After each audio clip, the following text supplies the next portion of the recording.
For dem, der ikke ved det, var der en konge i historien, som af mange anses for at være den rigeste person, der nogensinde har levet i verden.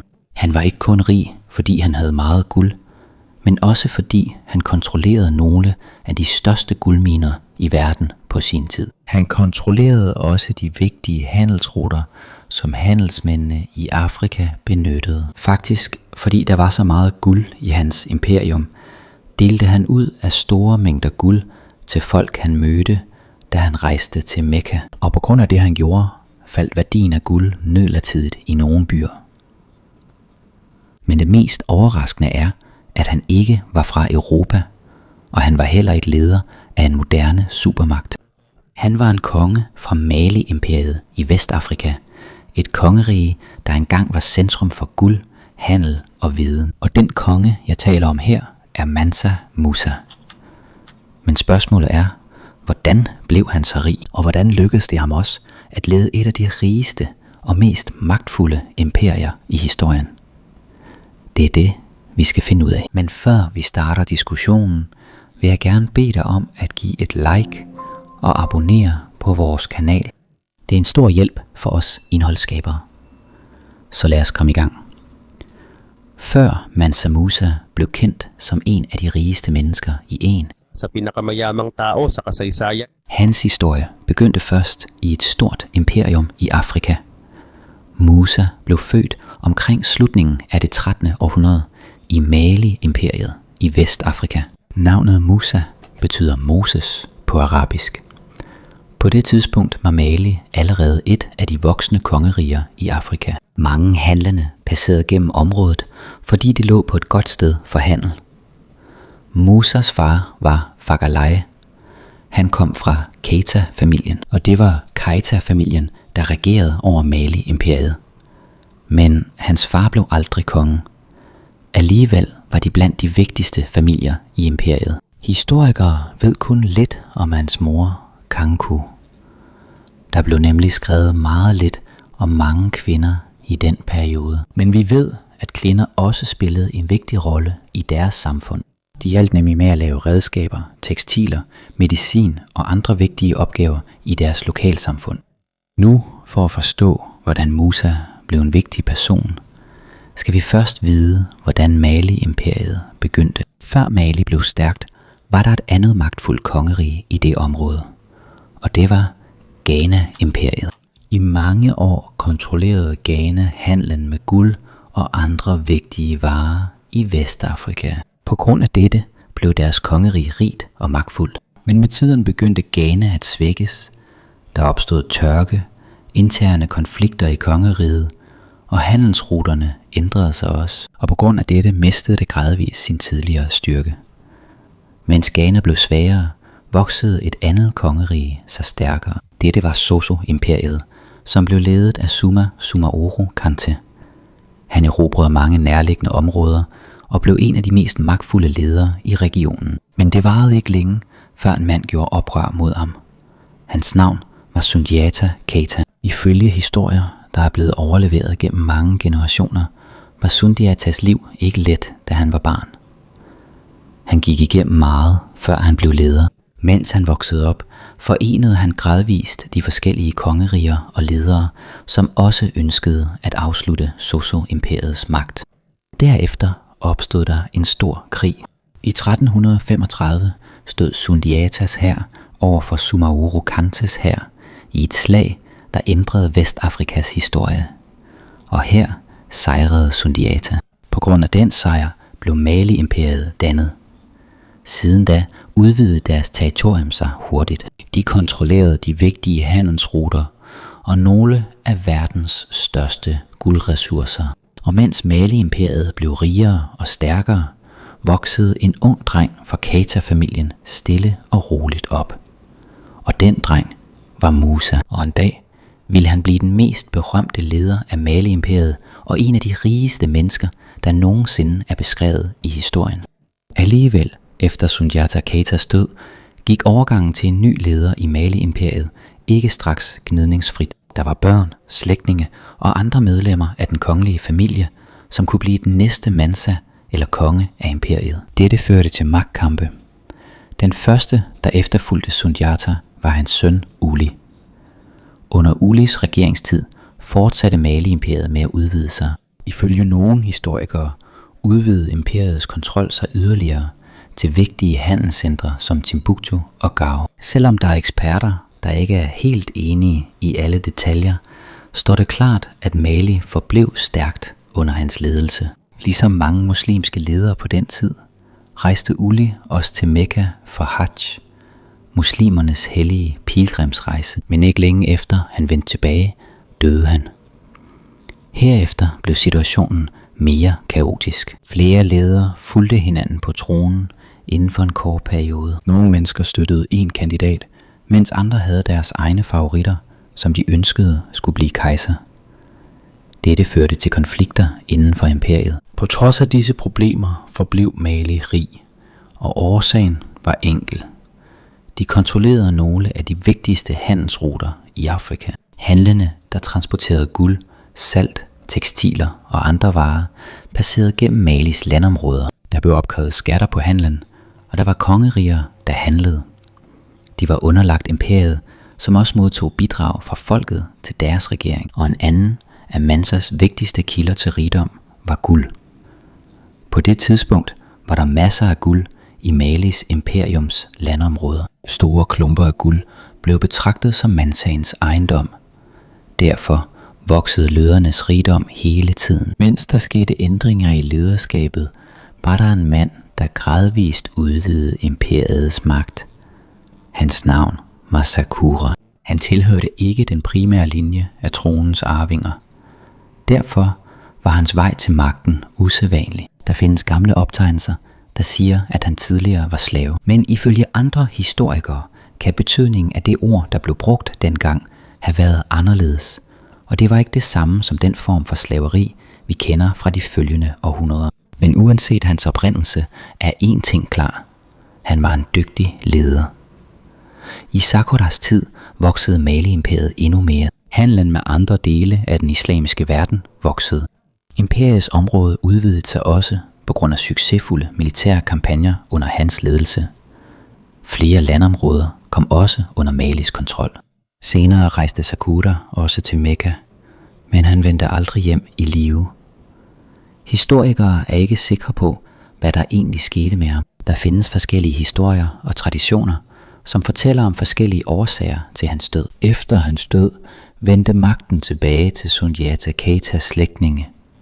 Nogle år senere fik riget igen en ny Mansa. En af dem var Muhammad ibn Quh. På dette tidspunkt var Musa i 20'erne og allerede et aktivt medlem af det kongelige hof. Dog ved historikere kun lidt om hans ungdom. Det er uklart, hvordan han blev uddannet. Det er heller ikke klart, hvordan han gradvist nåede op i regeringens øverste lag. Men det står klart, at efterhånden som hans indflydelse ved hoffet voksede, blev Mali-imperiet også stærkere, og det var her, at en af de mest usædvanlige historier i imperiets historie begyndte at udfolde sig. Mansa Muhammad var ikke kun interesseret i at udvide sit territorium, han var også interesseret i, hvad der lå på den anden side af havet. Ifølge gamle optegnelser sendte han hundreder af skibe ud i Atlanterhavet i begyndelsen af det 14. århundrede. De havde mad, vand og andre forsyninger med til den lange rejse. Hans ordre var enkel: sejl mod vest og find ud af, hvad der er derude. Skibene forsvandt for længe siden. Efter mange måneder vendte kun ét skib tilbage. Ifølge dets kaptajn stødte de på en meget stærk strøm i havet. Det var som en gigantisk flod, der løb midt i havet. Kaptajnen tilføjede, at mens de andre skibe fortsatte, besluttede han at vende om. Men i stedet for at blive bange, blev Mansa Muhammad endnu mere interesseret i mysteriet mod vest. Og den beslutning, han ville tage efter dette, ville ændre historiens gang for Mali-imperiet derefter. Mens Mansa Muhammad var optaget af sin drøm om at udforske, hvad der var på den anden side af Atlanterhavet, var der en anden person, der stille og roligt forberedte sig på et større ansvar. Den person var Musa. Før Muhammed rejste ud på sin anden ekspedition til havs i begyndelsen af det 14. århundrede, efterlod han Musa til at lede Mali-imperiet mens han var væk. Kort sagt blev Musa den midlertidige leder af et af de største imperier i Afrika. Det var ikke nogen lille opgave. På det tidspunkt var Mali-imperiet allerede enormt. Det bestod af mange byer, landsbyer og forskellige folkeslag, hver med deres eget sprog og skikke. Derfor var der brug for en leder, der kunne lytte, træffe beslutninger og opretholde orden i hele imperiet. Musa flyttede til paladset Palacio Sanyani, som var imperiets hovedstad. Der lå regeringscentret. Det var også der, de vigtige møder blev afholdt. Der blev også bragt rapporter fra forskellige dele af imperiet. Mens Mohammed var væk, var det Musa, der tog sig af disse opgaver hver dag. Der var guvernører, der styrede de forskellige provinser, men det var Musa, der havde det sidste ord i de vigtigste sager. En af grundene til, at han hurtigt fik respekt, var fordi han var dygtig til at vælge de rigtige folk til at arbejde for regeringen. Han anerkendte de embedsmænd, der tjente godt, og han sørgede for, at lederne i hver provins blev holdt ansvarlige. På grund af dette blev styret i mange dele af imperiet mere organiseret. Der er også historikere, der siger, at under Musa fik flere unge fra Mali mulighed for at studere på lærdomscentre i Nordafrika. På den tid var steder som Marokko kendt for uddannelse, videnskab, matematik og religiøse studier. Musa ønskede også, at hans landsmænd skulle lære ny viden, der kunne hjælpe deres land. Efterhånden blev han mere og mere kendt som en dygtig administrator. Han blev ikke kendt for store krige, heller ikke for erobringer. Han blev kendt, fordi han kunne styre et enormt imperium. Imens var der stadig ingen nyheder om Mohammed og hans skibe. Indtil nu er dette stadig et af de store mysterier i Afrikas historie. Nogle historikere mener, at ekspeditionen gik under eller forsvandt midt i Atlanterhavet. Andre foreslår forskellige muligheder.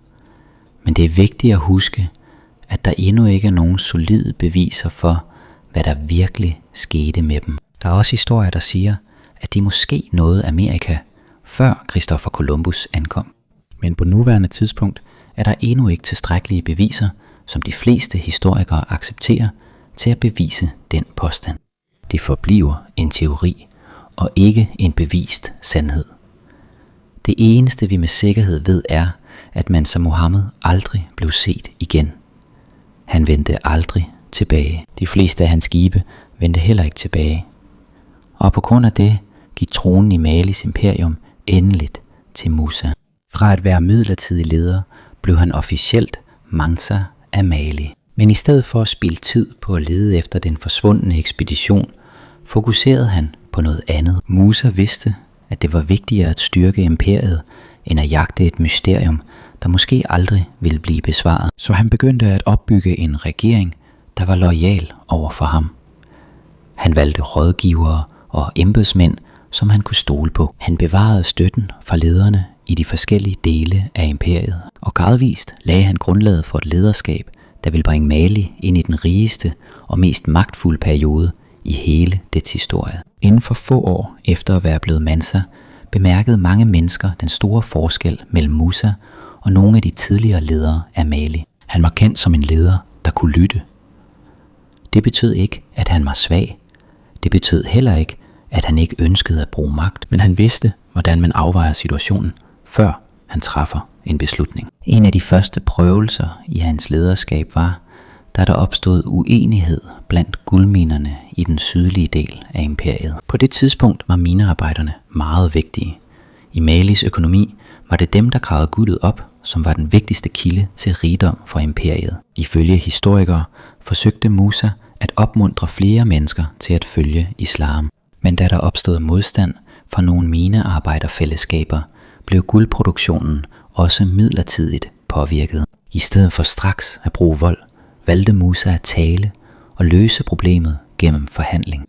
På grund af dette vendte minedriften tilbage til det normale, og større uro blev undgået. Dette er en vigtig begivenhed, fordi det viste, at han kunne ændre en beslutning, når han så, at der var en bedre måde at løse et problem på.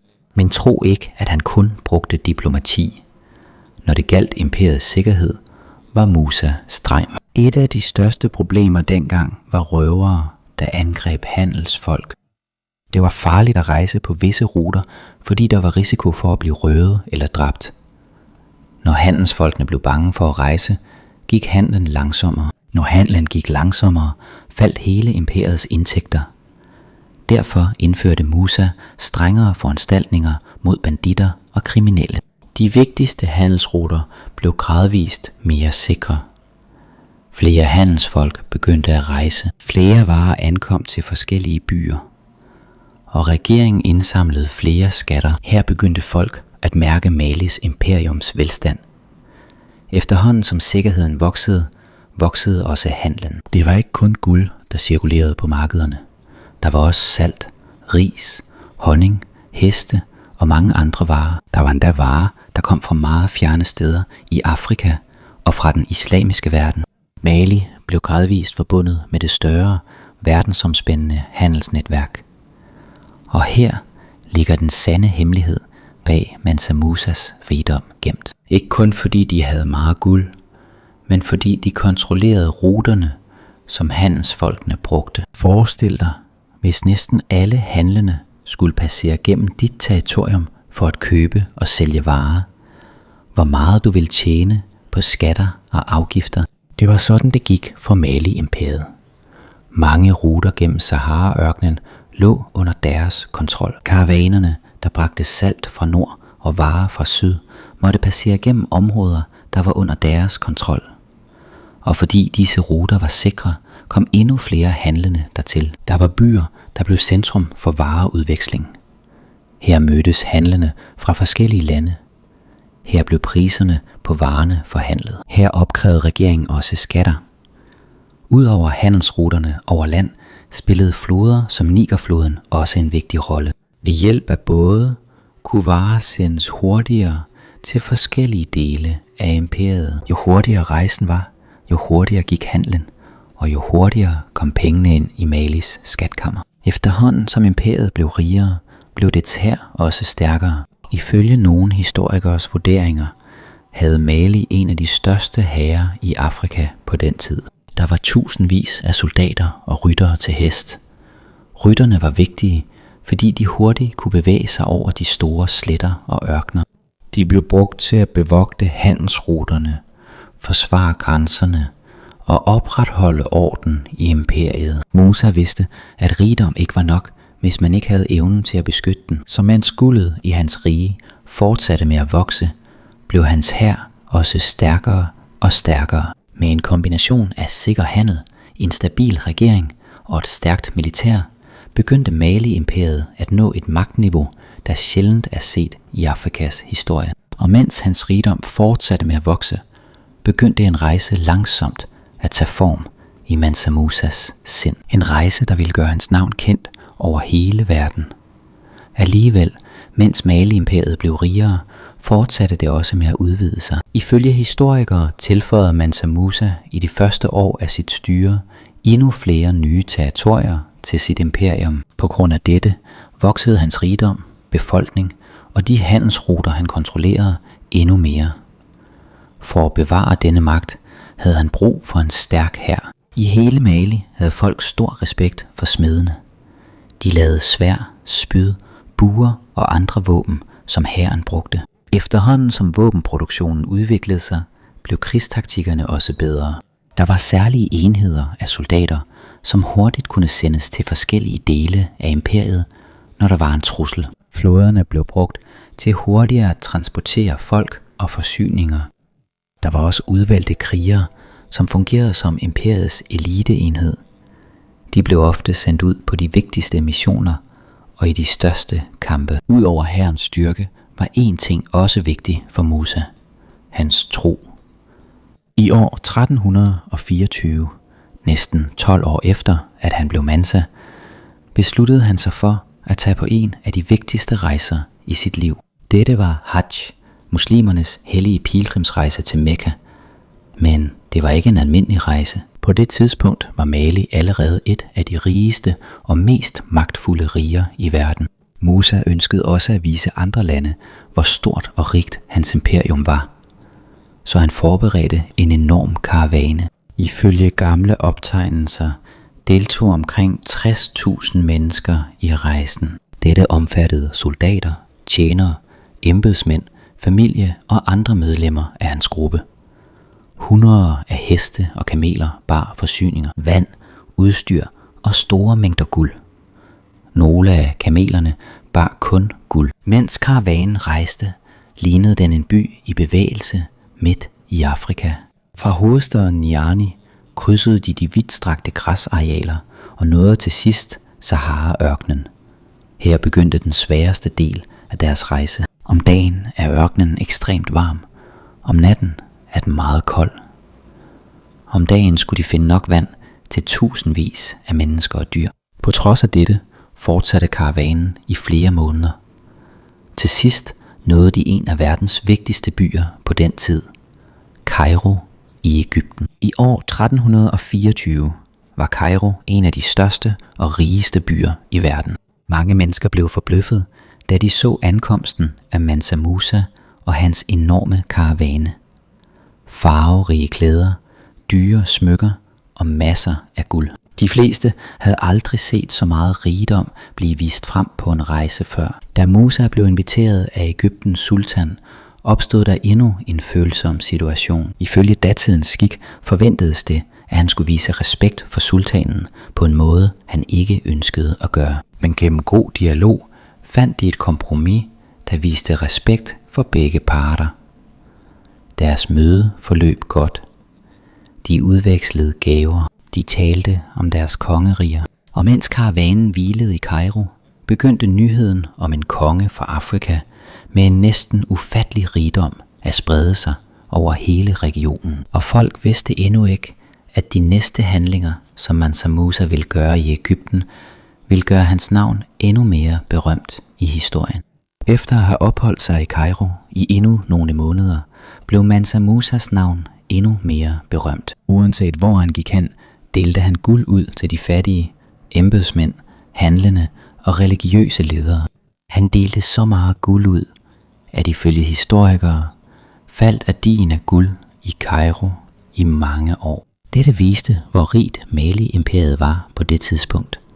I slutningen af 1324 fortsatte Musa sin rejse mod Mekka. Fra Egypten krydsede hans karavane Arabias ørkner, indtil de nåede Medina, den næsthelligste by i islam. Her besøgte Musa vigtige religiøse steder og talte med mange lærde fra forskellige dele af verden. Derefter fortsatte de til Mekka. Efter den lange rejse så Musa endelig byen, som han længe havde drømt om at besøge. Ligesom de andre pilgrimme bar han en simpel hvid dragt og lagde midlertidigt sin status som konge til side. I flere dage udførte han hajj-ritualerne sammen med tusindvis af muslimer fra forskellige lande. Ifølge nogle optegnelser opstod der engang spændinger mellem nogle pilgrimme, men det blev løst uden at føre til vold. Da hajj var overstået, modtog Musa titlen Haji, en ære, der gives til dem, der har fuldført den hellige pilgrimsrejse. Ifølge nogle fortællinger blev Musa meget glad for livet i Mekka og ønskede at blive der længere. Men mens han var i Arabien, begyndte der at komme nyheder fra Mali. Der var problemer, der skulle håndteres inden for imperiet, og der var også spændinger i de nærliggende områder. Derfor besluttede han sig for at vende hjem. Før han rejste, inviterede han nogle lærde, lærere, religiøse ledere og eksperter til at tage med ham til Mali. En af dem, der fulgte med, var Abu Ishaq al-Sahili, en kendt arkitekt og digter, som senere skulle få stor indflydelse på arkitekturen i Mali-imperiet. Mens de var på vej tilbage til Afrika, spredte nyheden om Mansa Musas rigdom sig endnu mere. På markederne og handelscentrene talte købmænd fra Europa, Asien og Afrika om kongen fra Mali, der havde medbragt så meget guld. Mange blev interesseret i, hvor rigdommen i hans imperium kom fra, men den præcise placering af Malis guldminer forblev en hemmelighed for mange udlændinge. Mens de fortsatte deres hjemrejse, var rejsen ikke let. Nogle medlemmer af karavanen blev syge, nogle døde også på grund af rejsens strabasser og farerne i ørkenen. Da han allerede havde delt meget guld ud under sin rejse, blev Musa nødt til at låne penge og forsyninger, mens han var i Kairo, for at kunne fortsætte hjemrejsen til Mali, men selv da forblev han en af verdens rigeste herskere. Da karavanen nærmede sig Vestafrika, kom der en vigtig nyhed. Ifølge rapporter havde en af hans generaler sejret over Songhai og erobret byen Gao, et vigtigt handelscentrum i regionen. For Musa var denne sejr meget vigtig. Ikke kun fordi det udvidede hans territorium, men også fordi det styrkede Malis kontrol over handelsruterne i Vestafrika. På grund af dette ændrede han sin hjemrejserute og tog direkte til Gao. Der overvågede han personligt aftalen med de besejrede ledere. I stedet for at ødelægge deres regering, lod han dem styre nogle lokale anliggender, mens de forblev under Malis imperiums magt. Dette var en metode, Musa ofte brugte. Han foretrak at opnå loyalitet og stabilitet frem for endeløs krig. Og mens han nærmede sig sin hovedstad, blev det nu tydeligere for alle, at han ikke længere bare var en rig konge. Mansa Musa var nu en leder, der blev anerkendt i hele Afrika og i store dele af den kendte verden på hans tid. Efter at Mali havde erobret Gao, fik Mansa Musa ikke kun mere territorium. Han fik også kontrol over de vigtigere handelsruter i Gao, og Musa lagde mærke til byens gamle moské. Ifølge optegnelserne var han ikke tilfreds med dens udseende, så han lod bygge en stærkere og smukkere bygning. Her blev den maliske arkitekturstil mere kendt. Væggene var tykke, lavet af ler, træ, fibre og andre materialer, der var let tilgængelige i området. Udseendet var enkelt, men bygningen var solid og egnet til det varme klima i Vestafrika. Fra Gao fortsatte Musa til Timbuktu, og her voksede hans ambitioner endnu mere. Han så, at Timbuktu ikke var en almindelig by. Den lå tæt på Nigerfloden. Handlende passerede gennem dette sted, og det var velegnet som centrum for handel, religion og uddannelse. Så under Musa blev Timbuktu yderligere udviklet. Han lod bygge en moské, skoler og bygninger, som ville blive vigtige i Malis historie. En af de mest kendte er Djinguereber-moskéen, som stadig i dag betragtes som en vigtig del af Timbuktus historie. Uddannelse voksede også i byen. Forskere, lærere, eksperter i jura, matematik, astronomi og islamiske studier ankom. På grund af dette blev Timbuktu ikke længere kun et handelssted. Det blev også et sted for viden. Da Musa vendte tilbage til hovedstaden Niani, blev han modtaget som en helt af folket. Han bragte ikke kun historierne om sin hajj med sig, han bragte også nye idéer med sig fra Egypten, Arabien og Nordafrika. Han brugte dem til at forbedre sit imperium. Han lod bygge moskéer, han styrkede uddannelsen, og han åbnede Mali mere for forbindelser med andre dele af verden.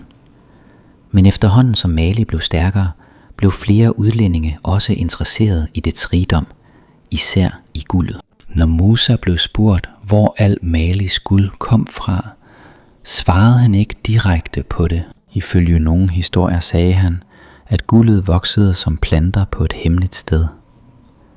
Det var ikke en bogstavelig forklaring. Det var som en høflig måde at sige til udlændingen, lad være med at blande jer i, hvor vi får vores guld fra. Musa vidste, at hvis andre kongeriger fandt ud af den præcise placering af minerne, kunne det blive farligt for Mali. Omkring 1330'erne døde Mansa Musa. Det er ikke klart hvilket år og hvad der præcis var årsagen til hans død, fordi de gamle optegnelser er forskellige. Hans søn Magan overtog efter ham, men Magans ledelse var ikke lige så stærk som hans fars. Sikkerhedsproblemer begyndte gradvist at opstå. Der var områder, der gjorde oprør. Der var fjendtlige grupper, der angreb. Og de byer, der tidligere var sikre under Musa, begyndte at blive sårbare. Efter Magan regerede også Musas bror Suleiman. I hans tid forblev Mali vigtig, men man kunne allerede se de første tegn på svækkelse. Der opstod stridigheder inden for kongefamilien. Der var ledere i provinserne, der ønskede at løsrive sig. Og senere opstod der naboliggende kongeriger, som begyndte at tage Malis landområder. Med tiden, gennem århundreder, blev imperiets magt mindre og mindre. Det tidligere meget magtfulde Mali blev gradvist opdelt i mindre regeringer, og dens hovedstad Niani blev senere også angrebet og brændt ned. Her sluttede Malis gyldne tidsalder. Men navnet Mansa Musa forsvandt ikke. Selv i dag er han kendt som en af de rigeste mennesker i historien. Der er moderne estimater, der siger, at hvis man sammenligner med nutidens penge, kan hans formue have været mere end flere 100 milliarder dollars værd. Men det er meget vigtigt at huske, at disse tal ikke er præcise. Det er svært at måle rigdommen af en konge fra middelalderen, især når grundlaget er gamle historier, handel med guld og optegnelser, der blev skrevet mange år efter hans liv. Det vi med sikkerhed ved, er dette. Mali var ekstremt rigt. Musa havde enorm indflydelse, og hans hajj gjorde Mali kendt for en større del af verden. I 1375 dukkede Catalan-atlasset op, et af de vigtigste kort i middelalderen. Der blev Mansa Musa vist med guld i hånden. Det betyder, at selv længe efter hans død, var han stadig kendt i fjerne egne som kongen af et land rigt på guld. Men Mansa Musas arv var ikke kun rigdom.